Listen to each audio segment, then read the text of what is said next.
Welcome to this exploration of one of the most unsettling incidents in Tennessee Hills history.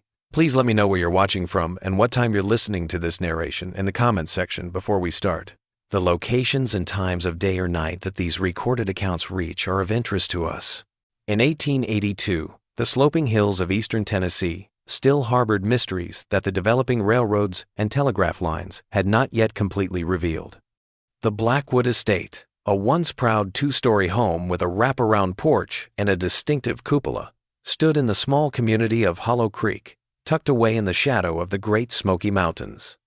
It had fallen into disrepair after the death of Franklin Blackwood, a moderately successful timber merchant whose company had provided lumber to the growing railroad interests pushing through the Cumberland Gap. Although residents saw that Eliza Blackwood, the widow, had grown more withdrawn in the months after her husband's death, she still lived at the house. In October 1882, a number of cattle producers around Hollow Creek reported unexpected losses, according to county records. Parts of animals, not whole ones, lambs, found with precise incisions where the tenderest meat had been removed, hogs missing only their favorite parts, hunches of calves found bloodlessly sliced. Initially, wolves or mountain lions were suspected, but seasoned hunters like Jedediah Halt, whose handwritten statement can be found in Sheriff Dillard's files, pointed out that the cut's accuracy appeared distinctly out of character for any species known to prowl those hills. Been hunting these mountains nigh on 40 years, according to Holt's statement, and never seen no cat nor wolf that butchers its prey like it's preparing for a Sunday dinner. The Hollow Creek Gazette, a weekly publication with a circulation of about 300, mentioned the incidents briefly in its October 14th edition, where it attributed them to unusual predator activity and advised farmers to secure their livestock at night. Although it was not mentioned in the article, Sheriff Thomas Dillard's personal log states that there were no reports from farms on the other side of Hollow Creek, and the occurrences essentially circled the Blackwood property. On November 4th, 1882, Sheriff Thomas Dillard, whose notebook was found in 1963 while the Carter County Courthouse was being renovated, wrote of a visit to the Blackwood estate. Despite the absence of a smokehouse on the property, his notes remarked the widow's unusually good diet for a woman in sorrow and the odd smell of cured meat that seemed to fill the house. The entry continues, with comments on the property itself. Windows on the upper floor have been covered from within, though Mrs. Blackwood claims this is to preserve the furnishings from sun damage. The rear portion of the house, which once served as a summer kitchen, has been enclosed with a new door of substantial construction, unusual for a woman living alone to commission such work. The entry ends with an upsetting finding. Mrs. Blackwood's pantry shows provisions that exceed what any lone woman might require, yet she claims to expect no visitors nor to employ any help since Mr. Simmons departed her service in August. In fact, this Mr. Simmons, who was named Jeremiah Simmons in the parish records, had worked for the Blackwoods for almost 7 years as a handyman and groundskeeper. The only explanation for his sudden departure, as recorded in a letter to his sister in Knoxville, was that it was in response to the peculiar requests of the mistress following the master's passing. The letter, which is preserved in the archives of the Tennessee Historical Society, states that Simmons had been asked to obtain certain items of a private nature that his Christian sensibilities would not allow him to acquire. The letter also includes an interesting postscript. If inquiries are made about my departure, I would consider it a kindness if you would indicate I have traveled west, though, in truth, I intend to remain in Knoxville for the foreseeable future. When the stagecoach drivers reported an unusual rise of parcels being carried to the Blackwood estate in December of that year, the cattle accidents had stopped. Despite living alone, Mrs. Blackwood had started ordering extraordinary amounts of salt, potassium nitrate, and canning materials, according to ledgers from the general store in Hollow Creek. Harold Jenkins, the owner, wrote in his own journal that the widow had developed a most peculiar complexion, robust and flush, where others wither in winter's grip. Jenkins also wrote that Mrs. Blackwood had started ordering some things from him instead of directly from suppliers, paying more for his judgment. These included specialty knives from a Chattanooga cutler, odd-sized glass jars, and chemicals often used to preserve anatomical specimens, all of which Jenkins acquired through contacts at the Nashville Medical Institution. A traveling salesman called Edward Morgan, who had been making seasonal rounds around the Tennessee Hill villages for more than 10 years, failed to show up for his scheduled stop in Johnson City in December, marking the first disappearance that would ultimately be linked to the Blackwood case. Morgan disembarked at Hollow Creek on December 12th with the intention of spending 2 days visiting locals before continuing his voyage, according to stagecoach manifests. The salesman had discussed obtaining a promising appointment with the widow on the hill before leaving on the morning of December 13th, according to Sophia Williams, who ran a small boarding house in Hollow Creek and recorded the last verified sighting of Morgan. Mrs. Williams suspected that Morgan had been hosted at one of the nearby farms when he did not return that evening. She only informed Sheriff Dillard after he did not claim his stuff by December 15th. Only Morgan's sample case, which was found abandoned close to the stream that delineated the Blackwood property's eastern boundary, was found during a search of the surrounding region. When asked, Mrs. Blackwood admitted that Morgan had called, but she said he had departed before dusk, stating that he intended to visit the Hargrove farm, which was about 3 miles away. But according to Ezekiel Hargrove, no salesperson had visited his land during that time. In January 1883, Mrs. Blackwood called the local doctor, Dr. Marcus Walsh, to the Blackwood estate because she was experiencing dyspepsia. The widow's quarters were described in his medical notes, which were found in a collection of papers donated to the University of Tennessee in 1956, as carefully kept but strangely furnished, furniture placed to block some doors, and an inexplicable draft coming from what should be solid walls.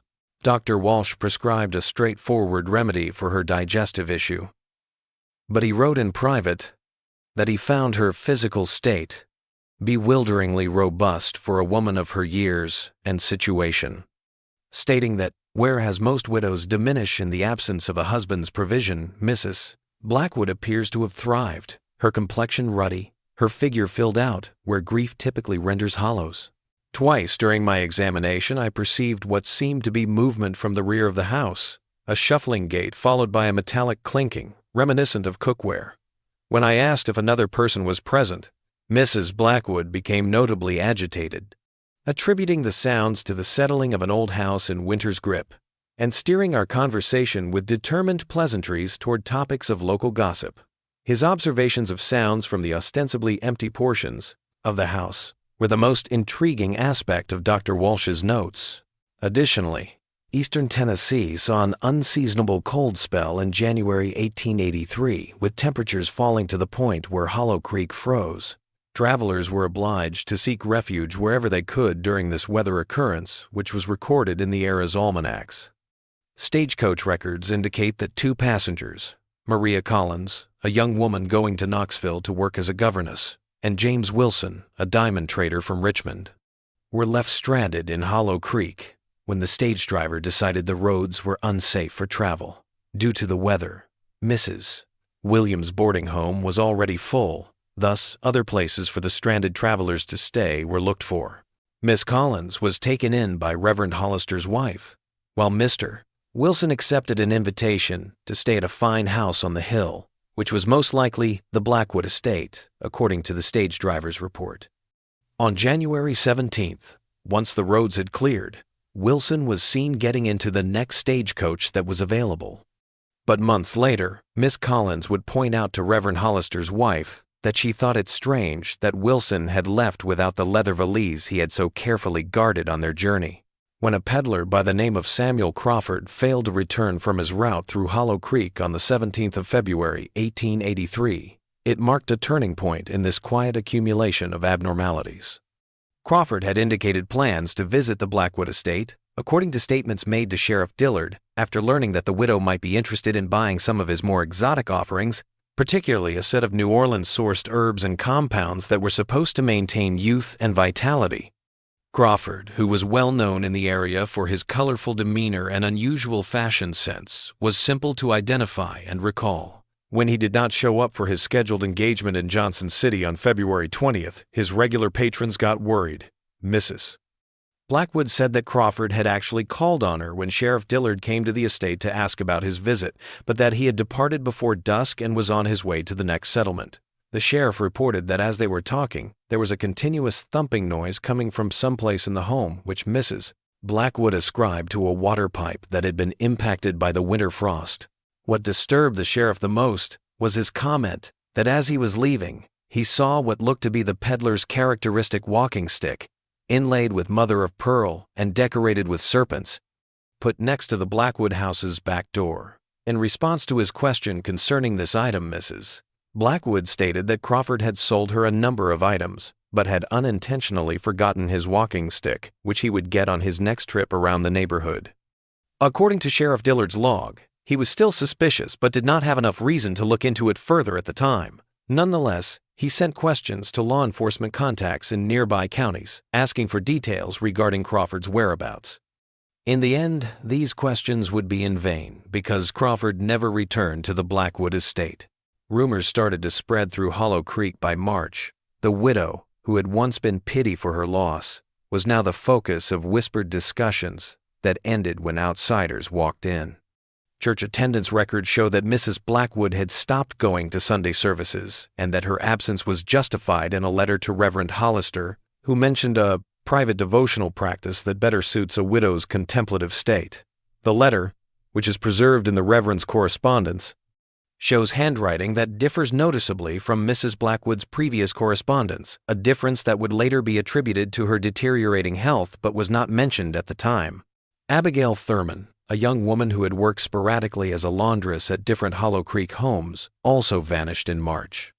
Her mother told Sheriff Dillard that Abigail had spoken of finding a stable job with the widow on the hill, and she was thrilled about the high pay for light household duties and occasional assistance with special projects. On March 15th, Abigail departed for the Blackwood estate with a small valise filled with her few belongings.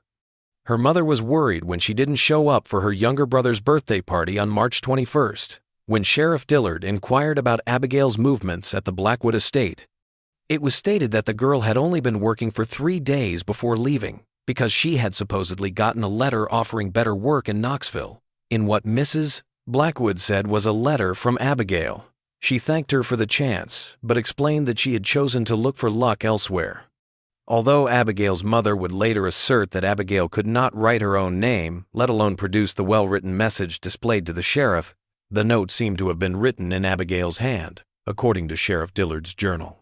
The most specific evidence is found in land records filed in April 1883, which demonstrate that Mrs. Blackwood had started buying nearby properties. She started with the abandoned Miller farm that surrounded her estate to the north, and then added 2 smaller parcels that expanded her holdings to the east, thereby preventing neighbors from casually observing her property. These transactions were noteworthy not just because of their timeliness, but also because the widow seemed to have access to significantly more money than her late husband was thought to have left. In the months preceding his death, Franklin Blackwood's accounts had revealed indications of severe financial strain, according to bank records analyzed during a subsequent investigation. This included several loans secured by his timber assets and an outstanding mortgage on the family home. However, Eliza Blackwood was making cash transactions by April 1883, paying high prices to buy houses that had been on the market for years. Although it was initially ascribed to unidentified investments or family resources acquired after Franklin's passing, the source of this unexpected wealth would later become a major focus of the investigation. April also brought with it the first recorded interaction between Mrs. Blackwood and anyone outside of Hollow Creek. Multiple messages were sent between the widow and recipients in Knoxville, Atlanta, and even as far away as New Orleans, according to telegraph records from the Johnson City office.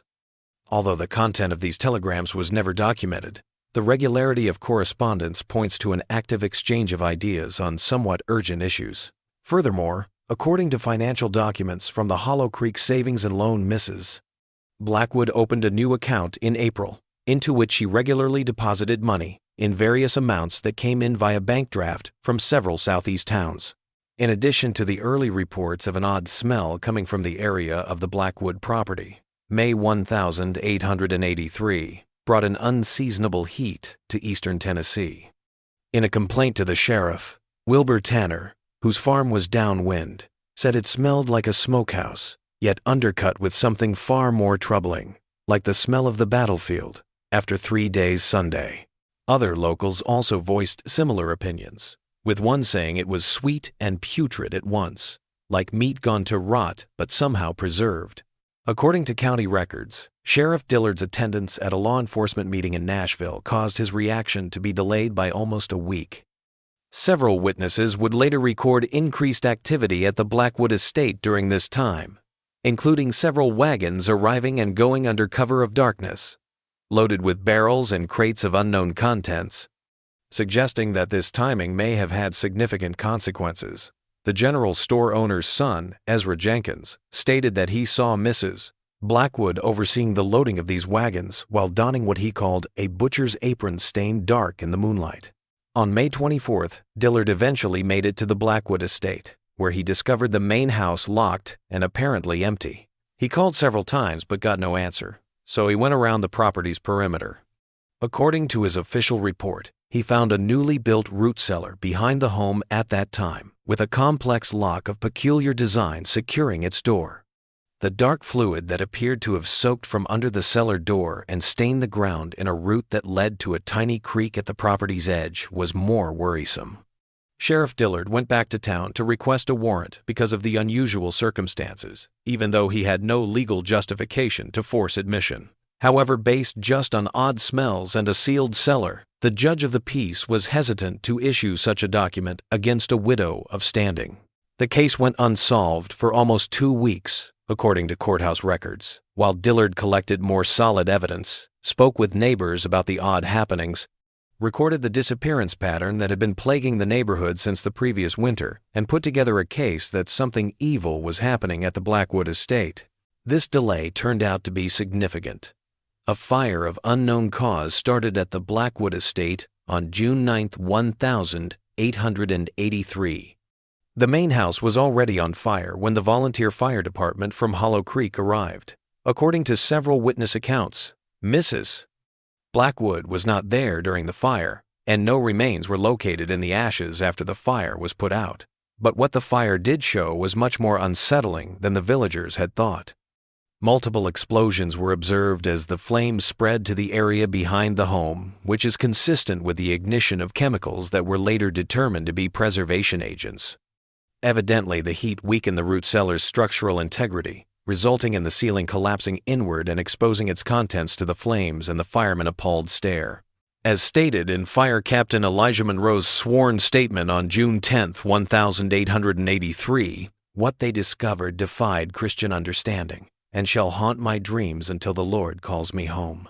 The cellar held a number of large ceramic vessels, many of which had broken in the heat to reveal preserved human remains, not whole bodies, but precise portions chosen by a butcher. The discovery of limbs severed at the joint, torsos devoid of extremities, and all preserved in a way that suggests understanding of anatomical methods beyond that of a common butcher, are all described in clinical detail in Monroe's statement.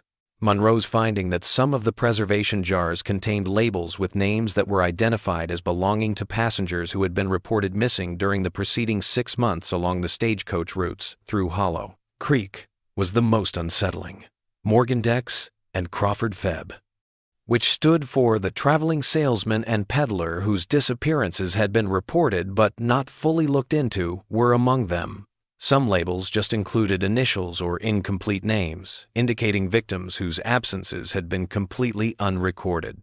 After more research, it was discovered that there was a secret room underneath the main house that could be accessed by a secret pantry door. Partially shielded from the fire by its stone structure, this room held ledgers that recorded sales of what was only referred to as specialty meat to customers as far away as Atlanta and Knoxville. The amount of these transactions, which would be equivalent to about $1.5 million in today's dollars, matched a string of odd deposits made to Mrs. Blackwood's Hollow Creek savings and loan account.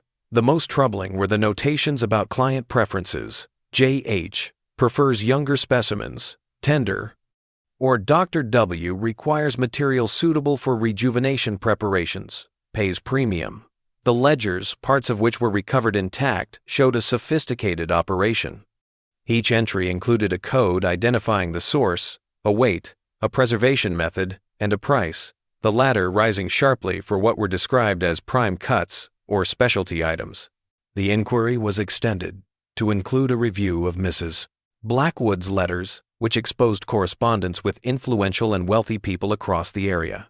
These letters, which were written in a code that investigators would eventually figure out, talked of the exceptional quality of her products and included demands for particular types according to factors like age, health, and other traits. Soon, doctors, business people, and at least 2 elected officials were among the correspondents. Nevertheless, their identities were concealed by using code names and initials. The personal belongings found in what looked to have been Mrs. Blackwood's secret study, a space that even previous household staff were unaware of, were possibly the most horrifying. Among these was a diary that had been partially destroyed by the fire and contained what investigators said were recipes using substances that would never be found in a real cookbook. The few intact pages, now in the sealed records of the Tennessee Bureau of Investigation, reportedly contained detailed notes on the comparative quality of different sources based on age, health, and occupation. The journal also contained what seemed to be Mrs. Blackwood's personal observations on the effects of her diet, and it frequently mentioned the sustaining properties and rejuvenative effects of consuming certain preparations. The last readable entry, dated June 7, 1883, 2 days before the fire, stated that the time has come to relocate operations, as local supplies have drawn unwanted attention. Other entries described increased vigor, improved complexion, and a sense of time standing still, as well as more unsettling remarks about developing acquired tastes and cravings that could only be satisfied by increasingly specific sources. When Sheriff Dillard's investigation grew to include a check of the area's death records, he discovered an odd trend. Eliza had outlived several husbands before Franklin Blackwood. Documents discovered in Asheville, North Carolina, county records reveal that Blackwood's maiden name, Eliza Morton, was married to George Harrington, who passed away in 1874 under mysterious circumstances. The reason of death was recorded as wasting disease of unknown origin on the death certificate, which was signed by a doctor who had passed away by the time of the investigation. This was a purposefully ambiguous diagnosis that created concerns when considering the events that followed. Prior to that, Virginia records indicated that Eliza Morton was married to William Preston, who vanished in 1868 while on a hunting trip. Although a search group recovered parts of Preston's clothing and his gun along a steep ravine, he was never located. It was assumed that the river below had carried his body away, and following a suitable period of grief, his widow gathered his small holdings and moved. However, the most unsettling link was discovered in Charleston, South Carolina, newspaper archives that included an 1,861 story about a young woman named Eliza Morton who had been discovered unconscious next to her family's partially eaten remains after what was thought to have been a home invasion during the early chaos of the Civil War.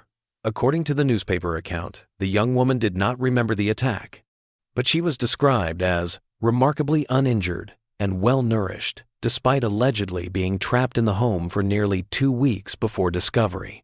The newspaper account also features an interview with the doctor who, having had to, treated her, who expressed surprise at the young woman's robust condition despite the ordeal, and said that she appeared to have sustained herself on provisions from the family larder during her confinement.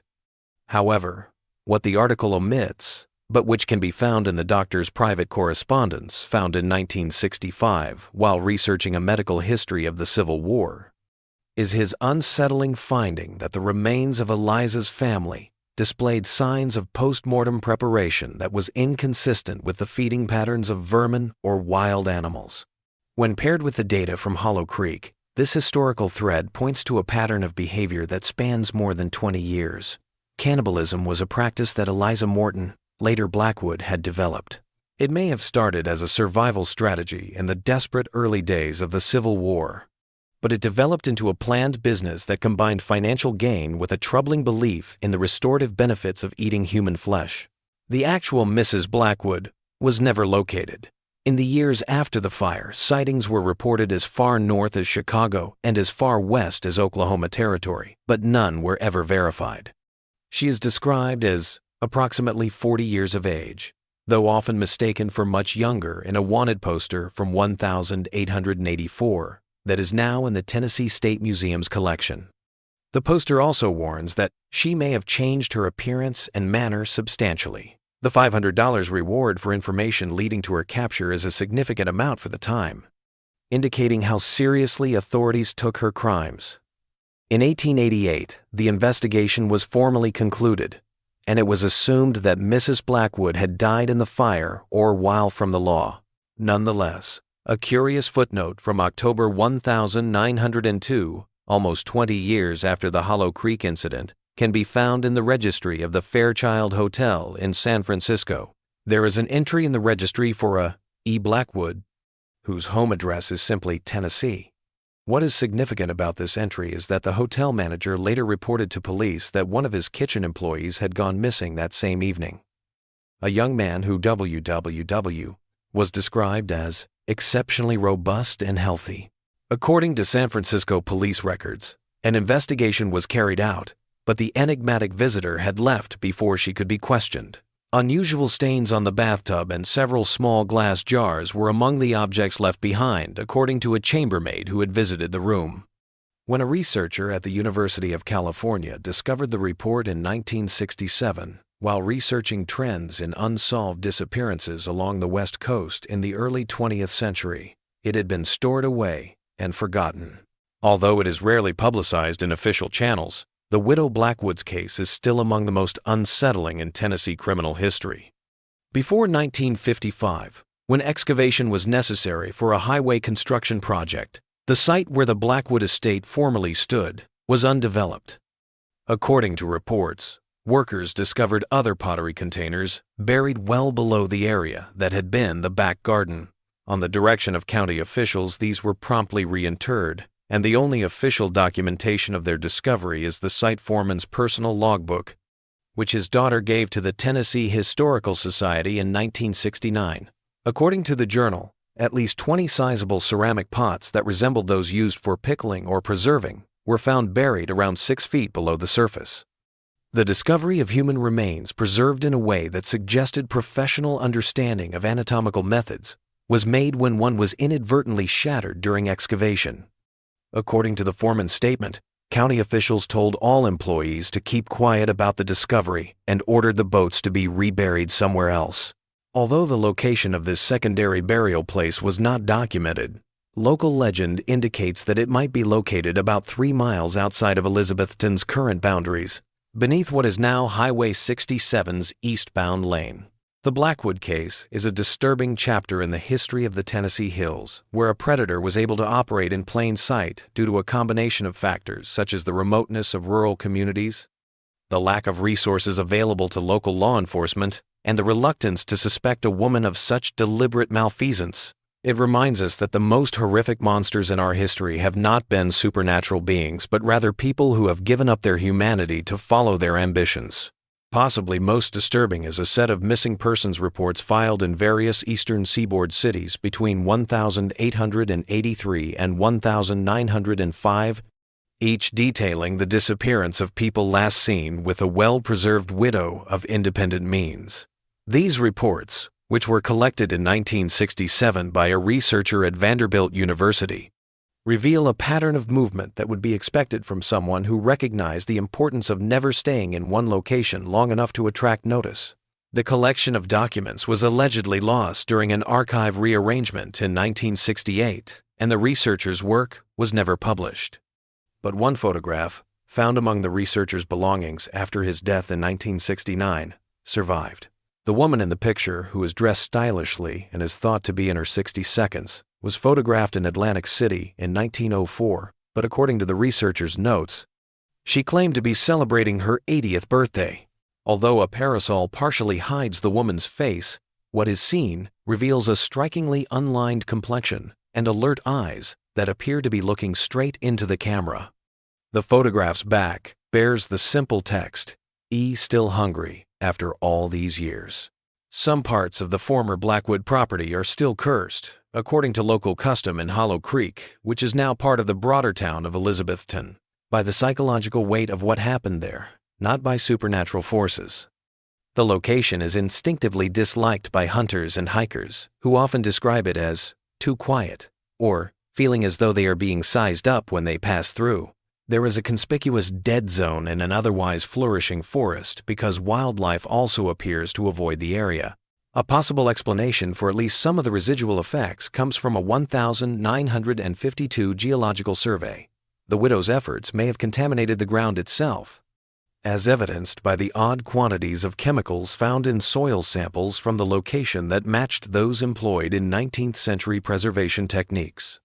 The peculiar actions of the surrounding wildlife, and possibly even the psychological unease felt by people who approach too closely, could be explained by this contamination. The reason Eliza Blackwood's story is still so powerful is because it plays on a basic fear that people we should care for and trust will instead view us as nothing more than resources to be used.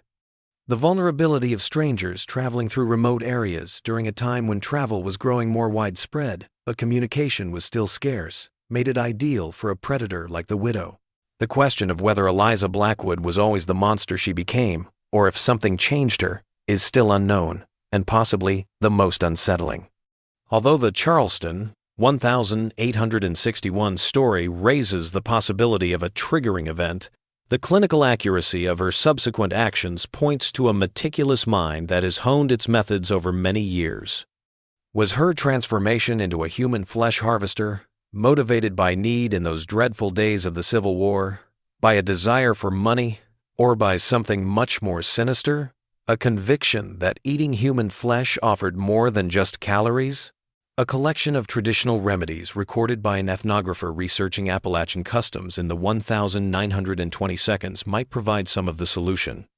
Among these treatments was the unsettling notion ascribed to some lone practitioners that ingesting particular human tissues may give the user the vigor, youth, or vitality of the departed.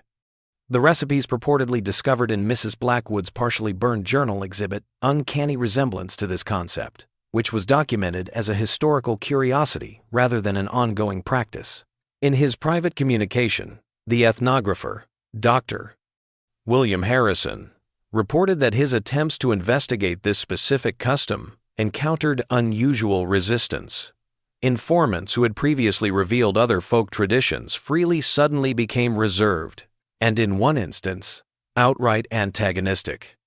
Harrison gave up on this investigation after he received what he characterized as a warning that was given to him, not verbally, but rather by placing a butcher's knife on my doorway with the blade facing the morning Sunday.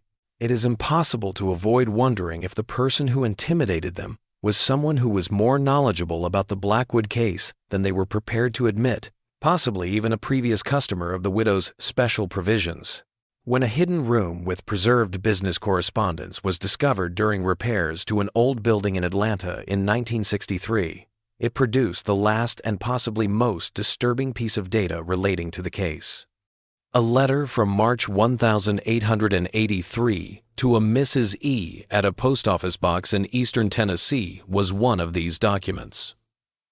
The letter, written by someone who only identified himself as a satisfied customer, thanks them for the remarkable restorative properties of your special provision and asks if they can place a larger order for the same quality of product, preferably sourced from similarly robust stock.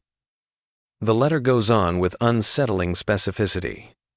Since beginning the regimen you prescribed, I have noted a marked improvement in my complexion, vigor, and mental acuity.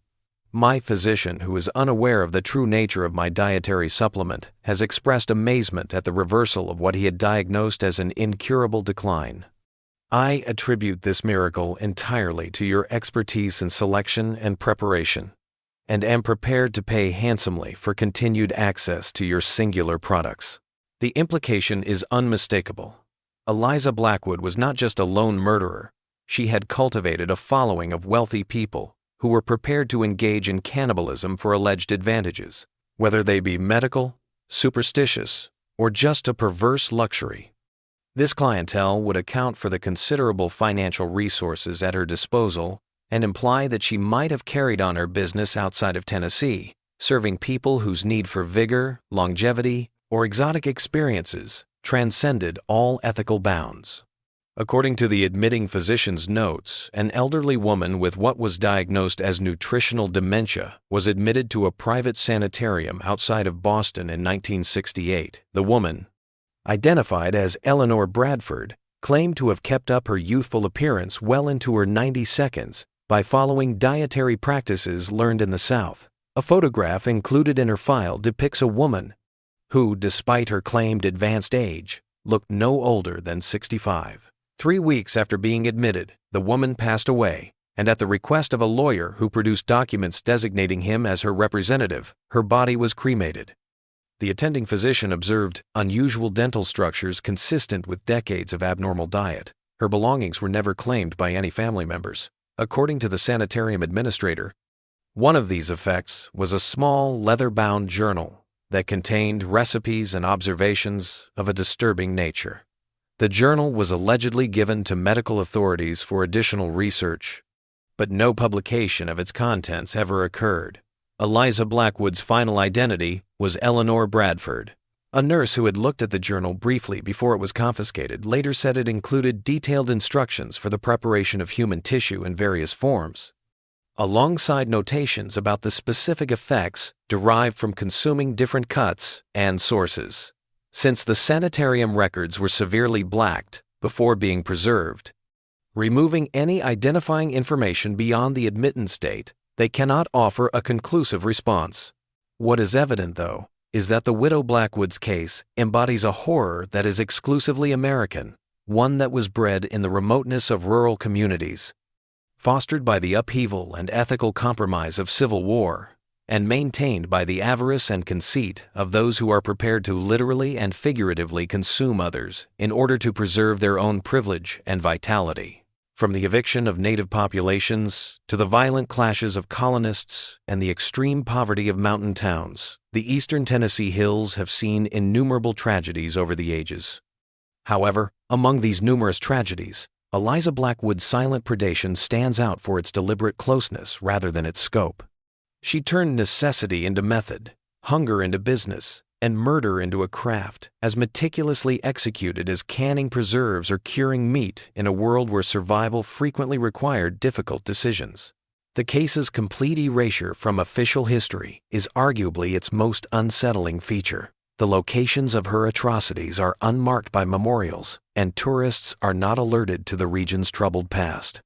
The story of the widow of Hollow Creek has been suppressed, like many unsettling facts about our past, not because of government conspiracies or otherworldly forces, but rather because of our innate need to forget our worst selves.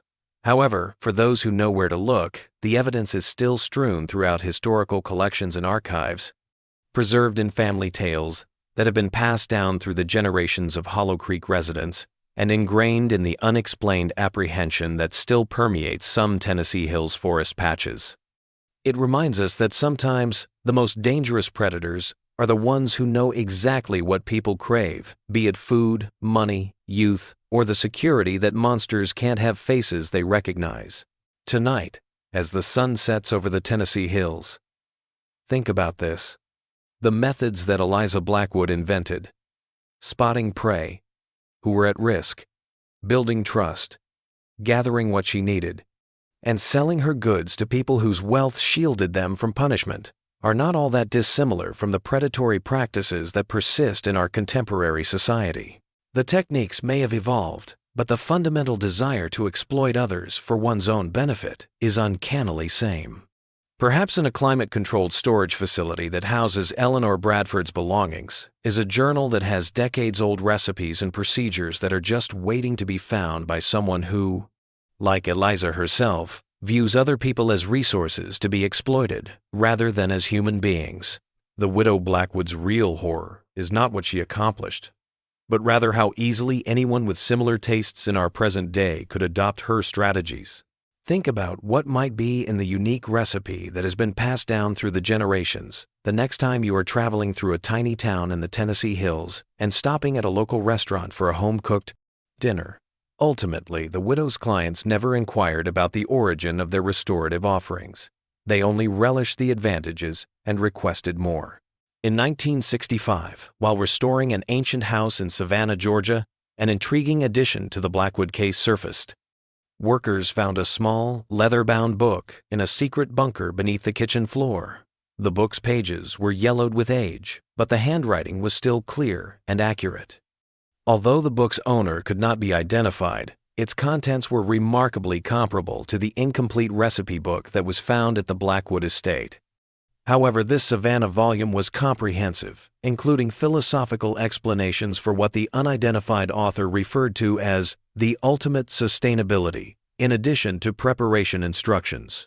One text states, "That which sustains us need not be wasted. The flesh that once housed a spirit now departed may continue to serve by transferring its essence to those who appreciate its value. In consuming, we honor, and in honoring, we preserve something of what would otherwise be lost entirely to the earth." This text's provenance, more than its content, was its most unsettling feature.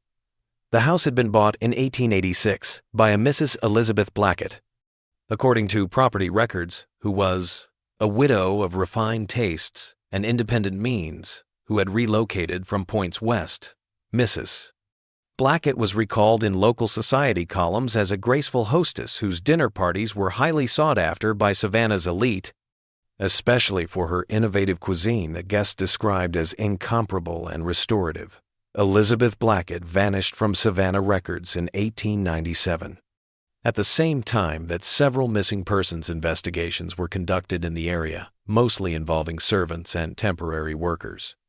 By the time investigators started linking these disappearances to the affluent widow, she had already left, leaving behind a house that was clearly abandoned.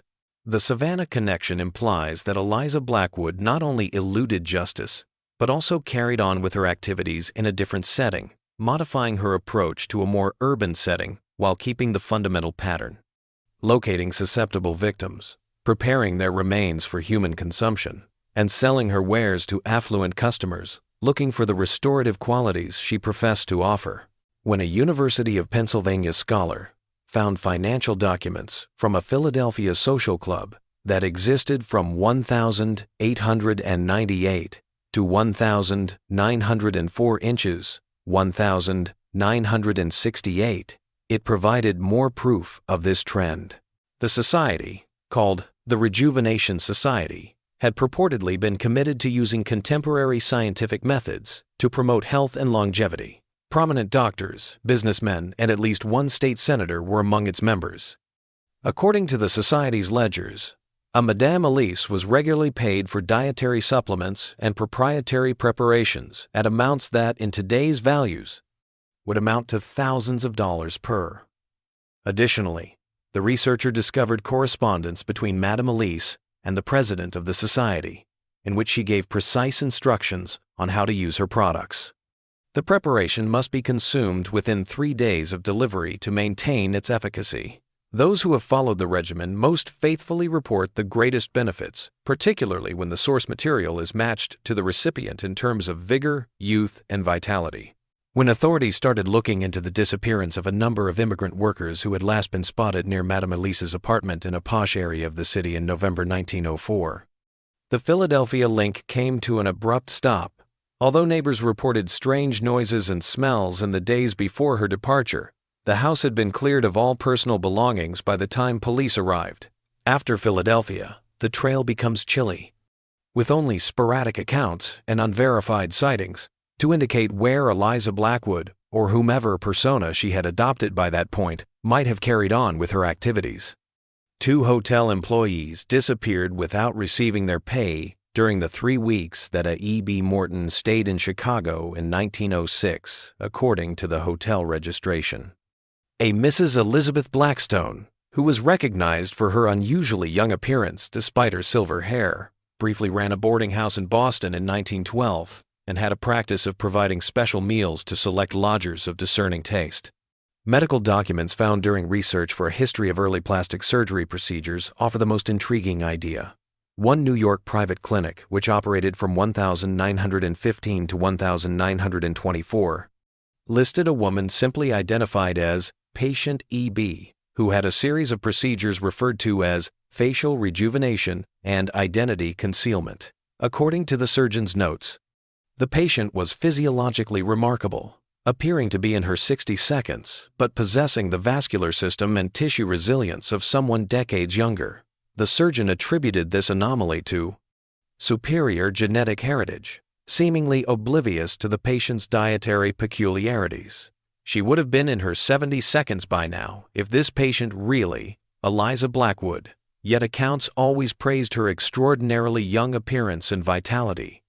This casts doubt on the effectiveness of her diet and raises the possibility that her cannibalistic behavior was driven by a sincere belief in their restorative qualities, which may have been bolstered by personal experience, in addition to financial gain. The aforementioned 1,968 sanitarium records, which describe the elderly woman who identified herself as Eleanor Bradford, provide the last verified link to the Blackwood case. Eliza Blackwood, if this was her last incarnation, had lived to the astounding age of at least 105 and had remained decades younger until her last illness. Notably, the sanitarium administrator noted that Bradford's room needed constant supervision because she had been caught twice trying to take tissue samples from incapacitated patients in nearby rooms. And the attending physician's notes show that her decline only started when she was unable to continue what she called her special diet. Although the staff ascribed this behavior to dementia, considering her possible identification, it points to a compulsion that had developed over decades, to the point where it continued even after her faculties started to deteriorate. How should we interpret this disjointed past? We are faced with the prospect of a predator who operated continuously from the 1,860 seconds until the late 1,960 seconds, taking the lives of countless victims while catering to a clientele of wealthy people who were willing to engage in cannibalism for alleged benefits. If we accept the evidence linking Eliza Morton Blackwood to the many identities she adopted over the course of decades, Elizabeth Blackett, Madame Elise, Elizabeth Blackstone, and Eleanor Bradford, this story calls into question our perception of serial killers as a modern phenomenon, implying that people with comparable compulsions existed long before the term was created. Their actions hidden by communication barriers, American society's mobility, and the unwillingness to recognize such extremes of human nature. These elements were exacerbated in Eliza Blackwood's case by prevailing gender norms, which made authorities hesitant to blame a woman for such premeditated cruelty. The idea that she was not alone in her actions, and that she only represented the provider in a network of powerful and affluent customers who willingly engaged in cannibalism for their own gain, is perhaps the most disturbing portion of the providers. Blackwood case. By portraying their intake as a sophisticated health practice rather than the taboo it represented, the communication retrieved from many sources indicates that these clients were fully aware of the nature of the special provisions they had ordered. The fact that inquiries into Blackwood's operations were frequently impeded, evidence was lost, and records were sealed or destroyed may be explained by this network of consumers, which includes doctors, business people, and politicians. To avoid being linked to actions that would ruin their reputations and possibly land them on the gallows, those who had consumed her products had every incentive to make sure the full scope of her business was never revealed. The site of the Blackwood estate is still polluted by what happened there, according to local custom in what is now Elizabethton, Tennessee. In 1962, plans for a residential subdivision were abandoned after 3 construction workers experienced identical nightmares about a well-dressed woman who invited them to dinner. Developers have bought the land on several occasions, only to abandon projects after running into what they call unforeseen complications. The idea of cultural memory, the way societies maintain and transmit experiences through stories and warnings, generating a common dislike to areas associated with historical trauma, may provide a psychological explanation for this enduring uneasiness.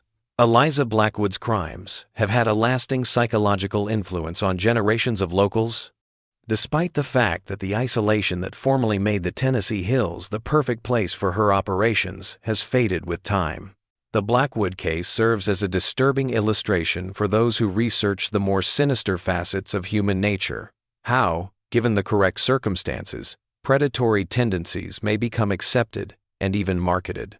The widow's journey from survivor to murderer to businesswoman followed a logic that, despite its horrible nature, had internal coherence. Despite the ethical and legal restrictions her business strategy broke, she recognized a market wealthy people looking for youth and vitality and offered a product she felt provided those advantages.